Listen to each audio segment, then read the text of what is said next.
Musim mudik lebaran tiba menjadi berkah bagi penjual pempek di Palembang karena banjir pesanan.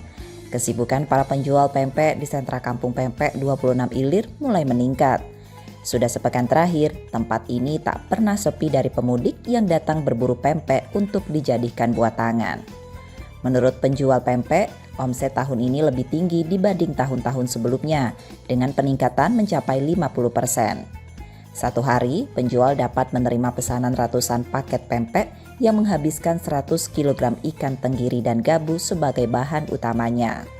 Paling banyak diburu adalah pempek lenjer, pempek kulit, dan pempek telur yang dijual mulai Rp1.500 hingga Rp15.000 per buah. Penjual pempek mengakui kebanyakan pemesan merupakan pemudik yang akan melakukan perjalanan ke Pulau Jawa dan Sumatera.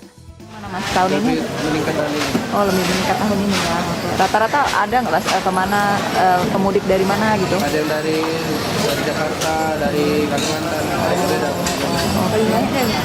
Kebanyakan dari Pulau Jawa. Kira-kira dalam satu hari ini bisa menghabiskan berapa piece pempek atau berapa paket?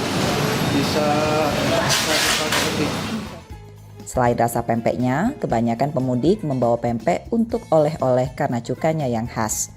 Salah satu pemudik yang akan berangkat ke Medan mengaku memesan pempek sejak bulan lalu karena takut kehabisan. Ini mau mudik ke Medan. Oh, memang biasa beli oleh-oleh pempek ya? Iya, tiap tahun beli pempeknya di sini. Karena kan khasnya Palembang kan pempek ya. Jadi setiap tahun pasti bawa pempek. Dan kita cari sukanya. Kalau pempeknya di mana aja sama aja. Kalau sukanya kayak gitu. Selain pempek, kerupuk kemplak khas Palembang juga banyak dipesan pemudik yang produksi dan penjualannya meningkat saat momen mudik lebaran. Reski Oktora, Muklas Diferensial, Kompas TV, Palembang, Sumatera Selatan.